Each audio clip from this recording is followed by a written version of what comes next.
I'm Cindy Lerner. I had the joy of being mayor of Pinecrest from 2008 until 2016, and am happy to share many of the initiatives and accomplishments during my administration. My family moved here in 1960.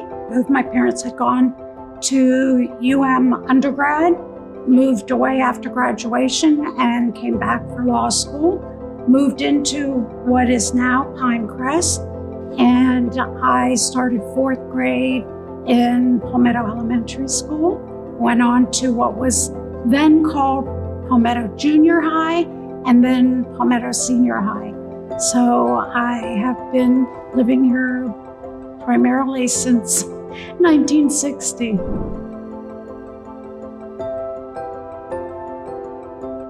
I was the senior program attorney for the State of Florida Guardian Ad Litem program in Miami-Dade County Juvenile Court.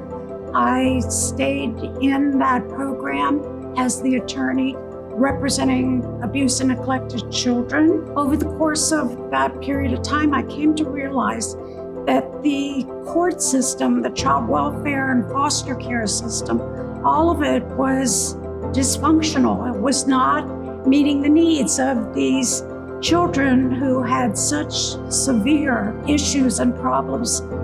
They weren't getting the services, their parents weren't getting the services. It just occurred to me that to be the best advocate I could be, I could and should be the one making policy decisions, helping to allocate where budget dollars should be.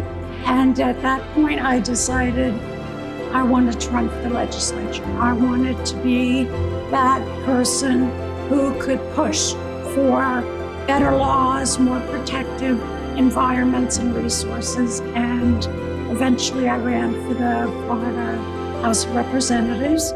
I was elected in the year 2000 as the state representative for House District 119, which included all of Pinecrest at the time, and went down south all the way to Homestead.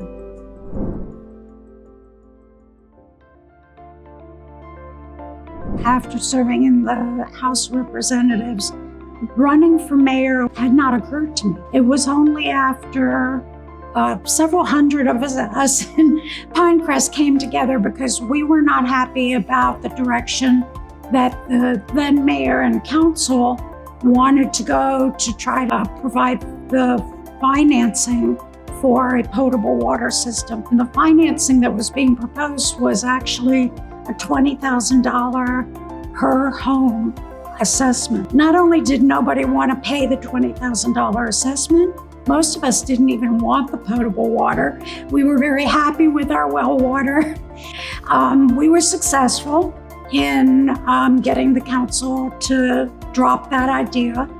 And the next thing I knew, people were asking me to run for mayor. I finally could see that that was an option, it was an opportunity. So I agreed to run for mayor, was elected in November 2008, and then re-elected without opposition in 2012. So 8 years of having an opportunity with such a vibrant, new municipality to tap into the ideas and the energy and the vision of the community. And with the help of a council that agreed, we were able to do some really extraordinary things to set Pinecrest on a very successful and very positive path that we're still on.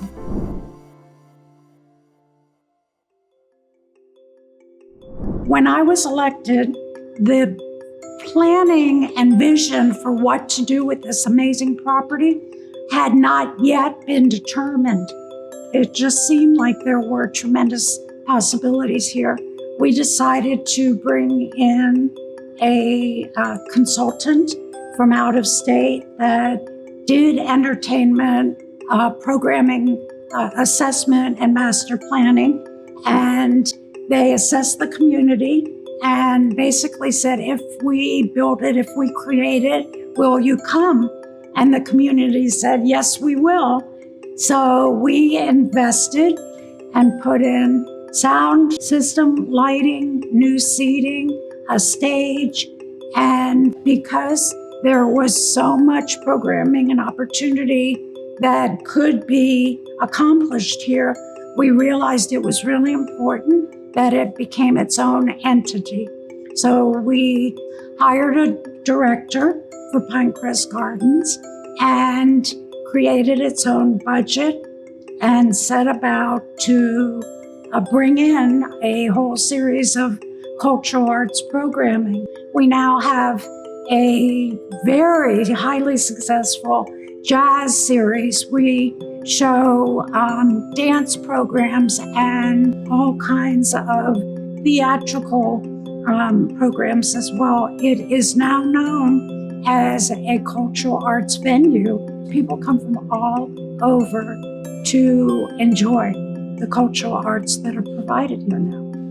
It is such a joy to know that I had a part in creating the kind of opportunities, not just for cultural arts, but for children to come and play. From the time my grandchildren were very young, they were over at the splash pad and even going through, walking the paths throughout the botanic part and looking at the koi fish and the turtles and all the wonderful things that are in the lower gardens, then going over to the upper gardens, especially now with all of the improvements. What has been brought into the upper gardens now is beyond even my wildest dreams, that we would have created the play area and the new petting zoo. It is packed on the weekends, and it's just a source of great pride.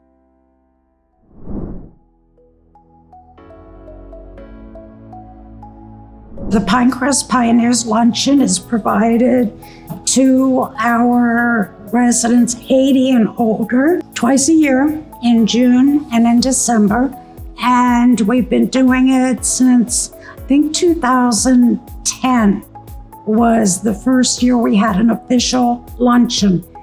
When I was running for mayor and I was going door to door, I knocked on the door of a woman Joyce, who was 89 years old, and told me the story of how she and her husband had first moved here in 1949, and explaining the tomato and strawberry fields that were still here and wide open areas, because there had not been a lot of home building yet. In fact, when she moved here, we didn't even have the Palmetto schools that were built yet. So understanding, appreciating that history that she was able to provide was really meaningful to me. We stayed in contact after I was elected, and Joyce was turning 90 years old. And she was now a widow, never had children, only had a few neighbors that were her community. And I wanted to invite some people to have a birthday celebration for Joyce turning 90. And we did. We had a very small luncheon for her. During the luncheon, it occurred to me, I bet there are a lot of Joyces living here in Pinecrest and would really appreciate the opportunity to get together, have lunch, celebrate their community, and share stories, and have the village celebrate them. So that was the genesis for having the Pinecrest Pioneers Luncheon. We started out having it here in Pinecrest Gardens in the Hibiscus Room. We'd have about, I think, 60, 70 people who would attend. And after a couple years, we outgrew that, and we now have the luncheon somewhere about 125 people at Evelyn Greer. And what we do now every year is ask everybody who is 90-something to please come up and take a group picture. I have to tell you, that is without a doubt the most heartwarming event anywhere. I get so much warm, wonderful feedback from them, saying how much they appreciate the fact that the village is bringing them together and hosting a wonderful lunch with music or some kind of entertainment, and they get to catch up with friends, and we get to tell them a little bit about the new programming that we have at either the gardens or at the community center, whether it's game day or learn how to use your iPhone, any of the other kinds of resources that are available for our seniors. Wonderful exercise. I think chair yoga is one of the newest, and a Zumba.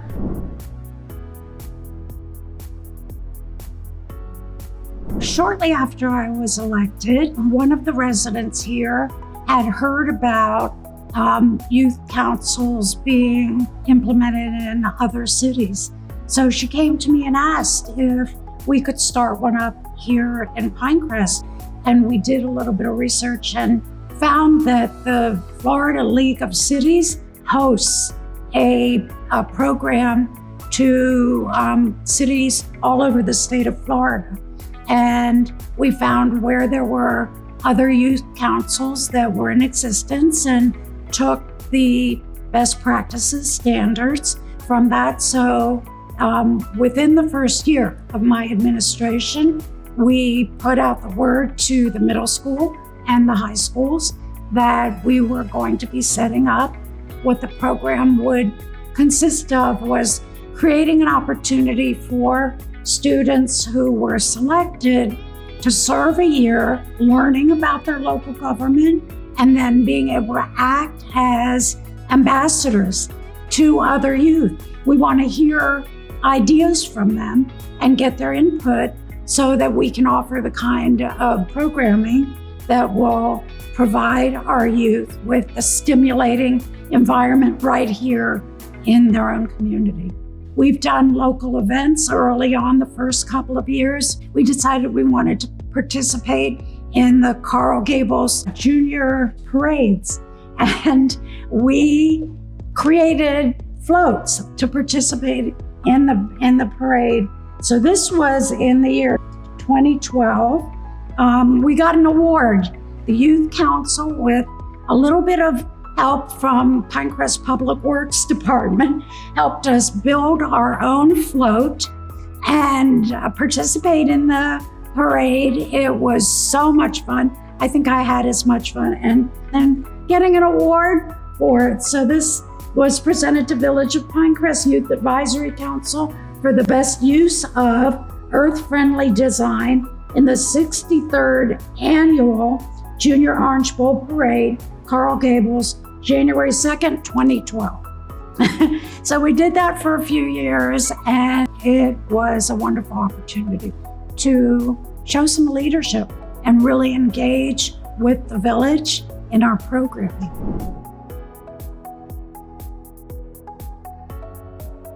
About the same time as we started the Youth Advisory Council, Miami-Dade County Public Schools had started a process of engaging municipalities in an educational compact.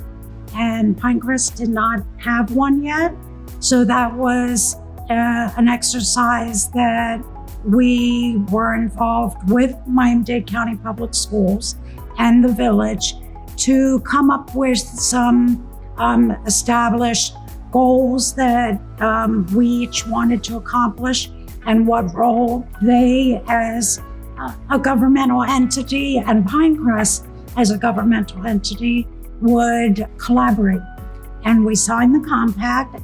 As part of the compact, it became clear that we needed to have an ongoing conversation and engagement with our public schools. So we created what was and still is a wonderful education advisory council that meets monthly. To me, it was very important that those members of the council who would attend the meetings and then want to follow up and have conversations and work on things together.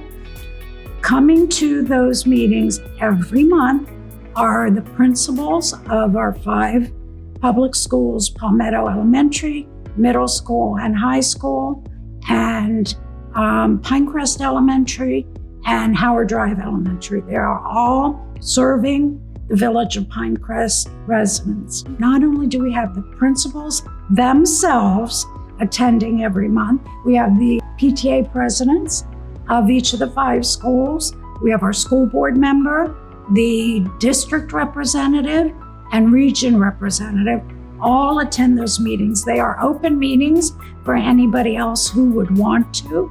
And every month we will talk about the accolades, the wonderful things that are going on at each school, the challenges that we see mostly coming from the Florida legislature, and how we as a community want to try to address them, the results of testing, of attendance, and it has advanced to the point where we now have a brochure that we hand out to Pinecrest residents and people who are thinking of moving into Pinecrest by realtors as a resource so that they can get to know more about our local public schools, how wonderful they are, why people move into Pinecrest. A significant reason is because the high quality of our local public schools.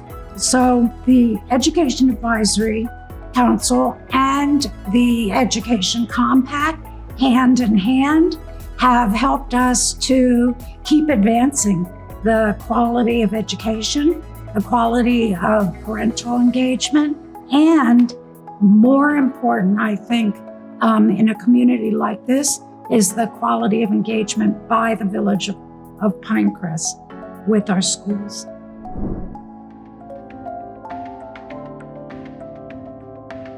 After getting elected, I had several residents ask for a meeting and point out that Pinecrest at that time did not have a recycling program.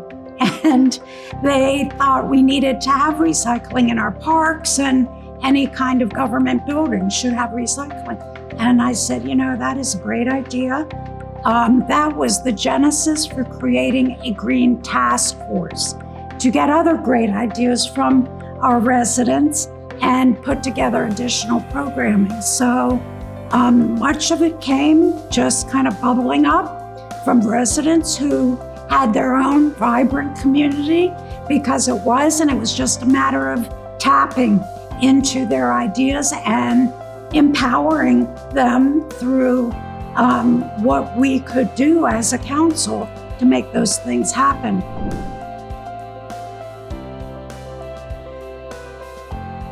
The other mechanism that I used was to learn best practices around the country by joining the National League of Cities, going to their conferences twice a year. I joined the Energy, Environment, and Natural Resources Committee of the National League of Cities and learned so much from so many other cities all over the country.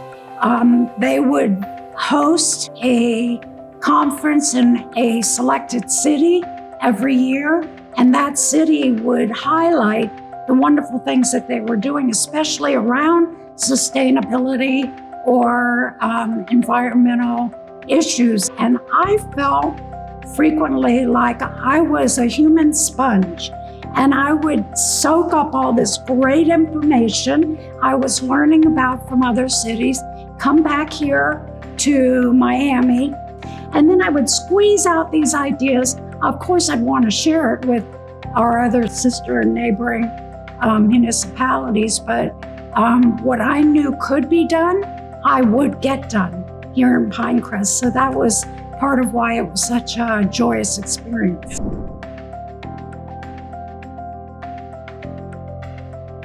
We brought 2 free fast charge stations to Pinecrest Gardens and we also put one at the municipal center. And I think we were one of the first municipalities in Miami-Dade County to do that. And we then decided to create an electric vehicle fleet for our staff. As a follow-up to that, solar panels and the vision to put solar panels on my own home. At the time in 2014, they were still pretty expensive, but it was important to me to show if I could do it, I'm willing to invest, and then I'm going to be able to show how it cuts my electric bill every month, and hopefully by that, encouraging other residents to do the same. The Pinecrest magazine came over to my home to take pictures of the panels on my roof and made me climb up on my roof to take a picture, which I was terrified to do. But after we got up there and we took the picture, and I saw what a great picture it was with me standing on my roof, looking at how wonderful, these are my panels on my roof. And I would show it off, not only to members of the community, but when I would go visit a school, I would show the panels to students at the school and say, these are my panels on my roof. Now I think it'd be a good idea for you to go home and talk about it with your parents and ask them, can you have panels on your roof? Why wouldn't you if the mayor has it? So that was my way of putting some pressure to our community, and it's worked because we do have a significant number now. I now have power walls as generators, so if and when electricity goes off, it immediately converts over to the power walls. And we've had an electric car also charging in my garage. So I continue to try to set an example and lead by example.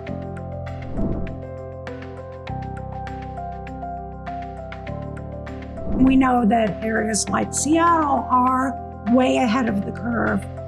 Seattle was profiling their sustainability plan, and they had come up with a climate action plan.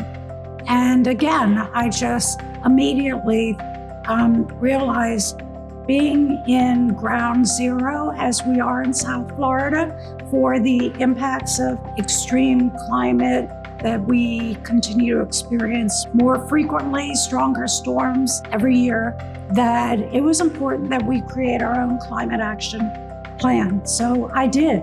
We didn't have one yet in the county, and I'm pretty sure that Pinecrest's climate action plan was the first to be developed. We did a greenhouse gas emissions inventory. I think we were the first one to do that as a municipality, to understand where those targeted areas would be that we could, in fact, reduce carbon emissions. And after doing the inventory and integrating that into the plan, we did that with our own government buildings, provided both education and engagement opportunities for the community. We partnered with the Clio Institute.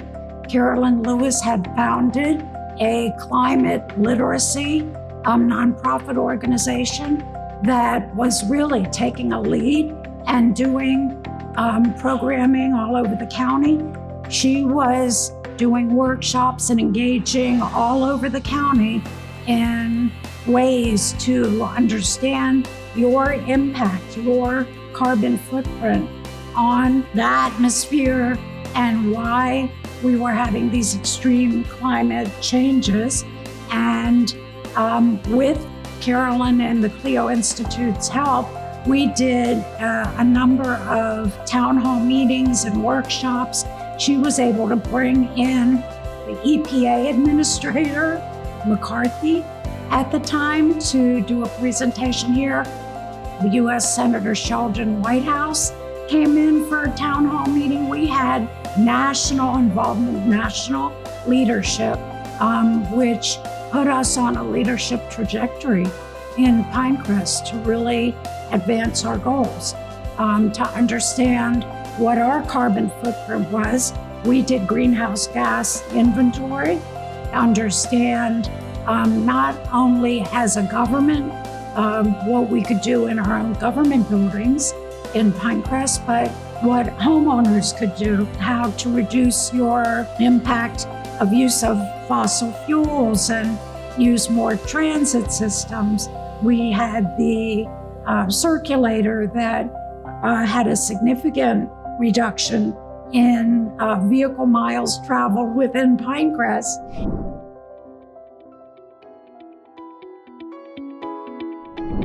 I absolutely love whenever I'm driving Pinecrest streets and I see that people mover go by. The Miami-Dade County had created a people's transportation tax, and part of the commitment was to municipalities that they would get a percentage every year of the tax for use in their own transit systems. So the requirement for advancing more transit was that each municipality had to spend at least 20% on a transit system or a transit program. When I was elected mayor, Pinecrest had been collecting people's transportation taxes, but had not created any kind of transit system. At the time, the thinking by a previous manager had been that we didn't have enough density in Pinecrest to do any kind of transit. So the money just sat and was collecting every year. And right before I was elected, Miami-Dade County came back to Pinecrest and said, you use it or you lose it. We will give that money to other cities. I said, don't touch that money. We are going to figure out a transit system. And it was pretty obvious driving Pinecrest streets that the highest traffic density and gridlock really was around our public schools. They were all on highly traveled streets that people would use to go from home to work. And it just seemed like a natural to create a transit system for our middle school and our high school within Pinecrest, because a county school bus system would not operate within a 2-mile radius of the schools. We did a survey of the parents in the middle school and the high school to see how they felt, and they said, we'd love it if you would do that. Our kids would use it, and we started it, and each month and then each year, we saw a significant increase in ridership. It was a wonderful resource, reduced the traffic around the schools, carbon footprint by driving to and from schools, and a tremendous convenience for parents at work who knew their students would get a ride home and they could continue the work day. So it was an all-around win-win for all of us.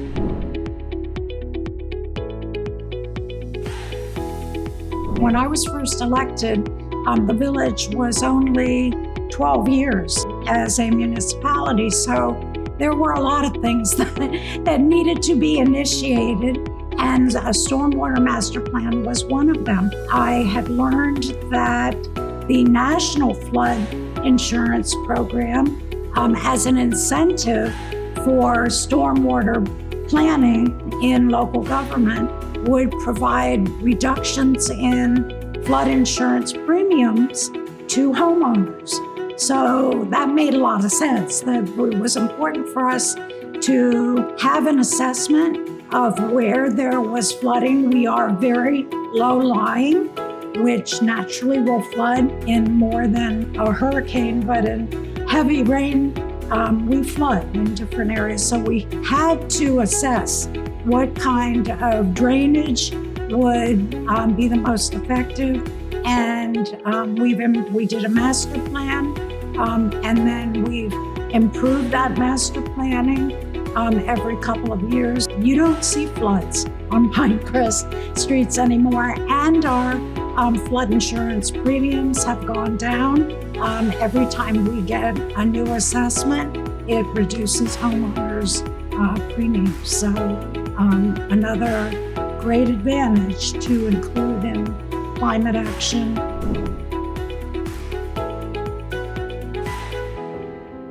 Having worked so hard at trying to find the right location, it wasn't that it wasn't wanted, it was finding the exact right location to put a dog park.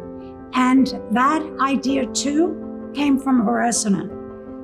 Ike Siemens came to our council early on in my administration and asked us to put a dog park somewhere in the village of Pinecrest. So we started a dog park committee and started looking for what area of what park might it make sense to put a dog park. And unfortunately, there was a lot of, not in my backyard, I don't want a dog, I don't want the parking, I don't want the barking, I don't want the dog park anywhere near. And these were not creating new sites, it was taking an already existing park and creating an area where it would be fenced in dog park. So we had two different rounds over the 8 years that I was mayor, trying to find a dog park, and that was one disappointment that it wasn't accomplished while I was mayor. But I was really thankful that the desire and the search continued, and we now have the dog park. I'm very thankful that it was mission accomplished, even if not during my term. Pinecrest has been on a leadership trajectory since incorporation. We have engaged our residents.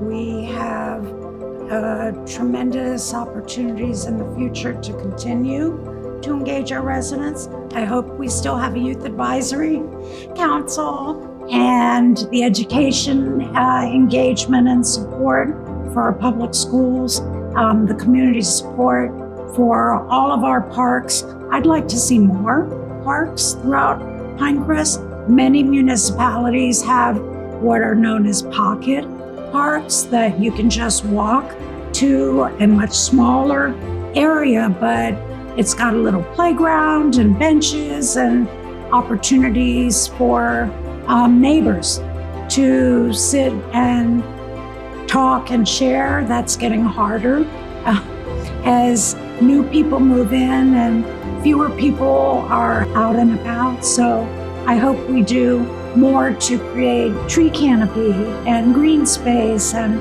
public engagement, people running for office and people coming in like they did while I was mayor with wonderful ideas that we tap into and are able to actually implement to continue improving quality of life.